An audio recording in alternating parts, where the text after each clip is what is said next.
like a butterfly. Like a butterfly.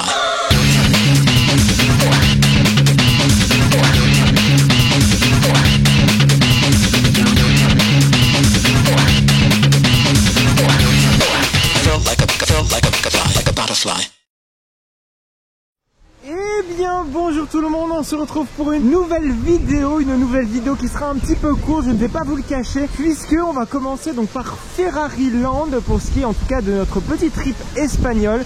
Il faut savoir que d'ici la semaine prochaine vous allez avoir une vidéo à PortAventura et dans 2 semaines vous allez avoir une vidéo cette fois-ci à Parquet Warner pour découvrir Gotham City Escape, l'un des coasters les plus impressionnants d'Espagne. Très clairement c'était une excellente surprise Gotham City Escape, mais aujourd'hui on se retrouve donc à Ferrari Land, le tout petit parc presque considéré comme un land à part entière par certains. Il est vrai qu'il comporte que très peu d'attractions, une dizaine majeures, et encore quand je dis une dizaine majeure c'est très grossi. Il faut dire que le parc a ouvert donc en 2017, il y a déjà quelques années de cela. Il n'a absolument jamais évolué si ce n'est quelques petites attractions pour enfants qui ont été ajoutées par-ci par-là, et il a même régressé. Quand on regarde sur le papier, le parc ouvre seulement de 17h à 22h aujourd'hui, alors qu'on est en plein été, que le parc principal lui ouvre de 10h30 à 22h30. C'est vous dire à quel point le parc n'y croit peut-être même plus en son Ferrari Land. On connaît absolument toutes les attractions ici que nous propose le parc.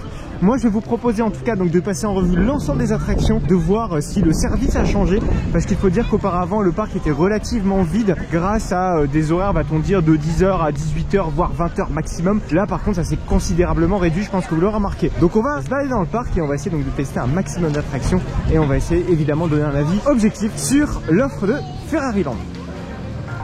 On a juste ici la présence de 2 Space Shot SLS Sunset qui ont 2 programmes différents. En réalité, l'une est Freefall Tower et l'autre est réellement Space Shot. Donc les deux ont des programmes différents. Vous avez donc 2 expériences différentes avec ces merveilleuses tours. On va pas être surpris d'une Space Shot, hein. C'est vrai qu'il y en a pas mal. Il y en a Parquet Warner, il y en a Walibi Holland, il y en a Walibi Rhône-Alpes. Les Space Shot Tower, on les présente plus, j'ai envie de dire. C'est de la propulsion ou de la Freefall ici dans ce cas. Donc on va les tester. La version de Ferrari Land qui s'appelle donc Thrill Tower machin chose. Très original.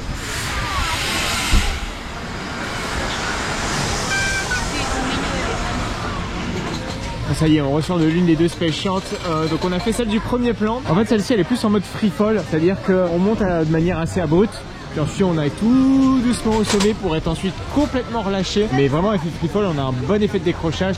Pas autant bien sûr que le free fall Intamin, hein. C'est pas du raquette qu'on demande à côté. Derrière on a un beau rebond par contre, et là on a un beau moment de jet. Et pour le coup j'étais très surpris parce qu'on retrouve la terre ferme. Par contre la deuxième elle est plus en mode Space Shot classique comme on peut le retrouver à Walibi Holland, donc des programmes assez similaires. Par contre, petite précision, c'est que ces Space Shots là, on les harnais nouvelle génération de chez SLS Sensei. Ceux-ci sont un peu plus ergonomiques. Bon, ça reste pas mémorable très sincèrement, mais c'est trop sympa d'avoir ça dans un parc quand on a une offre relativement développée, ce qui n'est pas forcément le cas de Ferrari Land.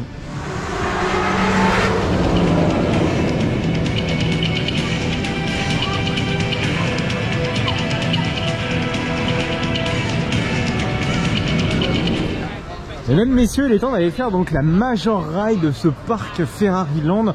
C'est Red Force, vous le voyez, hein, c'est un gros Stratacoaster Intamin construit en 2017, donc en même temps que le parc d'attractions en lui-même, donc en même temps que Ferrari Land. Celui-ci mesure plus de 112 mètres, ce qui en fait donc le 3e plus gros Stratacoaster au monde. Il faut savoir que le premier, le plus gros en tout cas, c'est King Kaka à Six Flags Great Adventure, et on a le second, le fameux Top Thrill Dragster, donc qui s'est fait maintenant modifié. Donc les Stratacoasters, en fait, c'est des coasters qui dépassent la centaine de mètres, hein, donc c'est tout à fait le cas de Red Force. Il y a des coasters qui ont à peu près cette même forme comme Stealth Altar Park, mais Stealth Altar Park est beaucoup plus petit, mais lui possède encore une accélération hydraulique. Celui-ci possède un launch LSM, donc comme tout à ça vous propulse donc à cette merveilleuse vitesse grâce à des accélérateurs magnétiques, donc sans friction, qui permet donc d'avoir des coûts de maintenance beaucoup plus faibles. Par contre un coût d'exploitation quand même bien plus grand.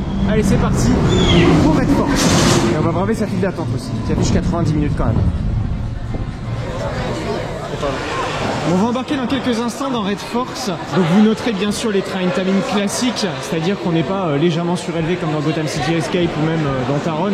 Par contre niveau opérationnel, on a une station d'embarquement-embarquement. Donc 2 opérateurs pour la station d'embarquement et un seul pour le débarquement. Petite suppression de la single rider malheureusement qui cause quand même du tort, et au niveau débit on perd carrément. Regardez, on a une place de vide, même 2 places de vide sur un seul des 2 trains. Donc niveau optimisation de capa on est clairement pas là. Allez, c'est parti donc pour ce train-ci.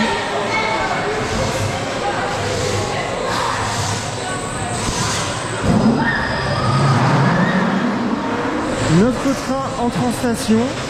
On va se placer donc au tout dernier rang pour pouvoir retester.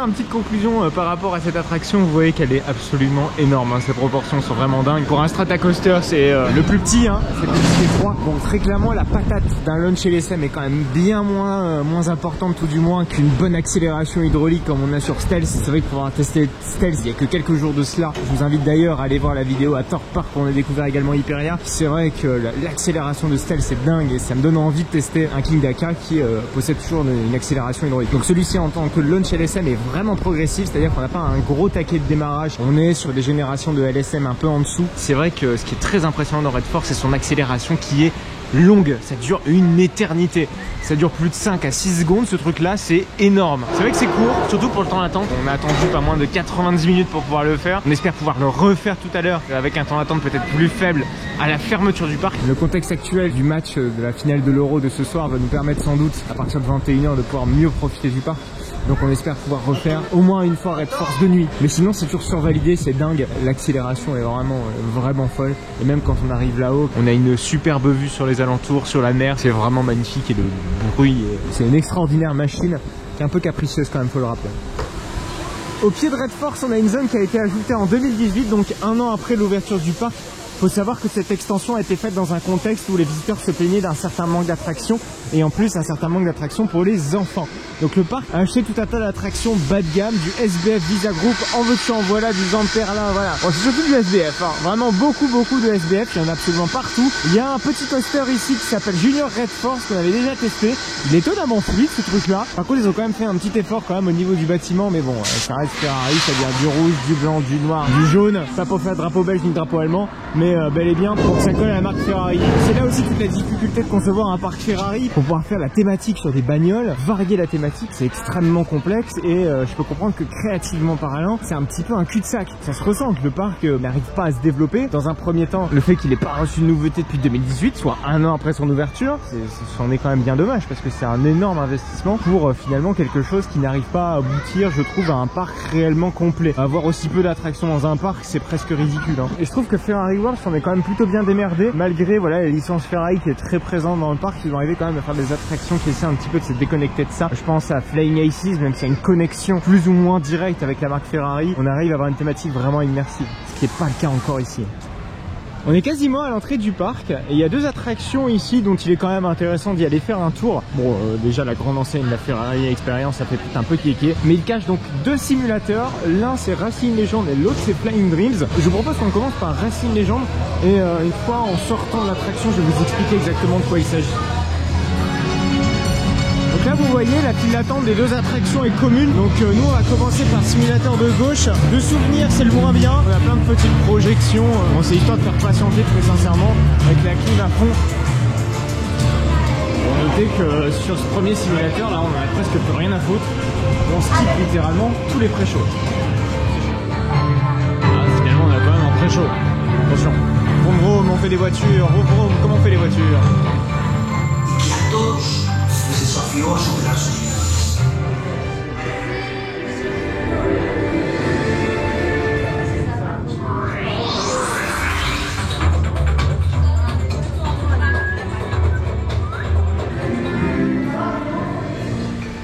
On ressort du premier simulateur.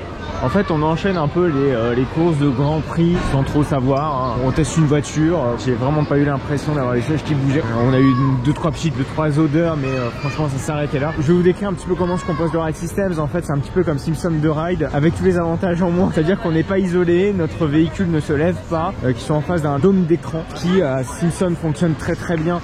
Parce qu'on est justement isolé sur notre véhicule, on est vraiment bien dans l'écran. Là, c'est pas le cas du tout, vu qu'on voit même encore la barrière grise qui est en face de nous. Alors pourtant, on était au dernier rang et on est plus surélevé que ceux de devant. Ouais, bon, Racing Legend, c'est pas une légende quoi. Alors, on va donc faire le deuxième simulateur, c'est Flying Dreams. Cette fois-ci, c'est un Flying CLE qui est beaucoup plus populaire que celui-ci. Et je pense que c'est ça quand même bien mieux. Donc on embarque dans la file d'attente de Flying Dreams, qui est similaire, je le rappelle, avec celle de Racing Legend. Dans la musique, j'ai l'impression d'y avoir la baston là. Alors, par contre, là, ce pré-show là fonctionne. Donc là, il nous explique comment il a créé sa marque Ferrari. Petit point d'attention, la voix est en italien et en espagnol.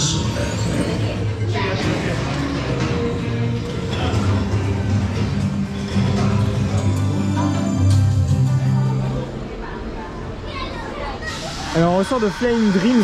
Bon, pour vous résumer un petit peu, en gros on fait un petit tour du monde, voilà, on visite plusieurs pays avec une Ferrari bien sûr toujours en arrière-plan, en étant vue troisième personne, donc c'est-à-dire avec une caméra un peu flottante. Franchement c'est plutôt sympa pour le coup. On voit peut-être un peu le plafond, je préfère toujours ça à Sorin parce que je suis vraiment pas fan de Sorin, pour la raison évidemment que je vous ai évoqué pour notre visite à Epcot, le lien s'affichera en haut à droite. Sinon ça reste une plutôt bonne attraction.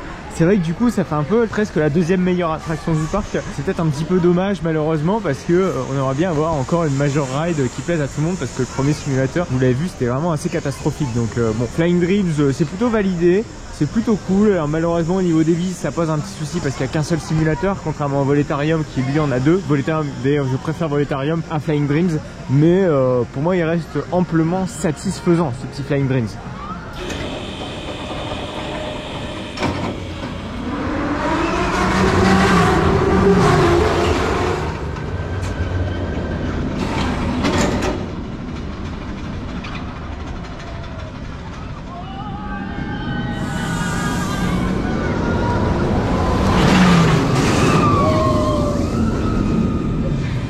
Mesdames, messieurs, il est quasiment 21h50, la file va fermer donc dans 10 minutes pour faire donc Red Force cette fois-ci en nocturne. On va donc voir ce que donne l'attraction à chaud bouillant. Bon, il faut dire qu'on l'a déjà fait entre deux avant cette soirée, donc ça nous a permis un petit peu de renforcer notre avis, mais là quand même, de nuit, c'est marquant quand même, hein. L'un des coasters, c'est même le coaster le plus rapide d'Europe, le plus haut également à être en activité, donc forcément on a envie un petit peu de découvrir ce que peut donner ce coaster de nuit. Ce sera ma grande première de nuit, puisqu'auparavant le parc n'ouvrait jamais en nocturne. Ça vous laisse le temps de voir que la file est quand même bien plus vide lorsque on approche la fermeture. Elle est limite même complètement vide et c'est super agréable.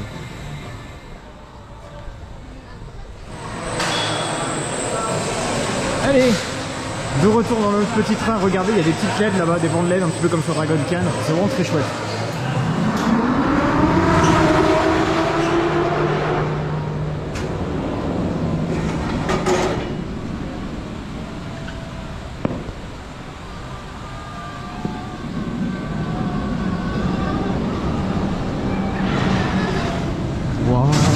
Oh ouais putain, il a chauffé parce que tout à l'heure il n'y avait pas un airtime là-haut sur le grand top hat. Ah ouais, il est excellent, hein. Bon, si on résume un petit peu Red Force dans l'ensemble, c'est vraiment un coaster très court, hein. Je pense que vous l'avez compris, c'est plus une expérience, voilà, de quelques secondes. En tout, c'est vraiment 10 secondes où vous partez du top hat et vous en ressortez. À peu près plus 5 à 6 secondes de launch, vous voyez, ça dure 15-20 secondes, pas plus quoi. C'est un petit peu, on pèse les bananes et après on s'en va. Voilà, c'est un peu comme ça, mais par contre purée que c'est intense. Au fur et à mesure de la journée, j'ai noté quand même beaucoup de vibrations au niveau du launch. On vante beaucoup les mérites des launch LSM. Ça, c'est points positifs, négatifs également. C'est vrai qu'en coût d'exploitation, c'est extrêmement cher, mais par contre en coût de maintenance, c'est presque rien. On note quand même de grosses vibrations, de même de très grosses vibrations arrivées au launch. Alors c'est vraiment que le launch, hein, puisque dès que vous sortez du launch, dès que vous arrivez réellement sur le top hat, sur le layout, là il n'y a plus aucun souci, il n'y a plus aucune vibration. C'est vrai qu'on peut ressentir ces petites vibrations à certains moments dans Toutatis qui sont presque imperceptibles et qui sont même pour le commun des mortels complètement ignorables, hein. On pourrait presque même pas en parler. Et sur Red Force, avec ces vitesses là, on ressent très clairement. Donc c'est dommage, et c'est vrai que les Accelerator Coasters, c'est-à-dire avec des catapultes hydrauliques, n'ont pas ce problème. C'est dommage quand même de l'avoir ici. Si on fait un petit résumé de Ferrariland, c'est vrai que c'est un tout petit parc. On peut pas même considérer ça comme un parc. J'ai même tendance à dire que si on considère ça comme un parc, c'est du vol. Si on considère ça comme un complément à PortAventura, j'en serais complètement satisfait. Alors par contre, moi ce qui me pose un souci, c'est que là c'est considéré comme un parc à part entière. Là c'est non. Là très clairement c'est non. Le nombre d'attractions est beaucoup trop faible pour que ce soit un parc à part entière. Et en plus de ça, il n'y a pas eu d'extension depuis 2018.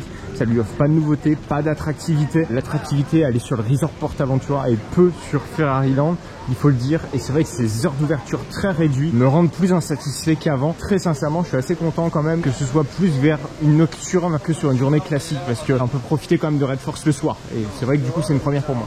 Voilà, c'est la fin de cette vidéo à Ferrariland. Merci en tout cas de l'avoir suivi, de l'avoir regardé. J'ai réalisé une vidéo également à Ferrari World à Abu Dhabi. C'est un parc beaucoup plus qualitatif que celui-ci, beaucoup plus complet. Flying Aces a une excellente thématique, un chouette coaster, une chouette storyline.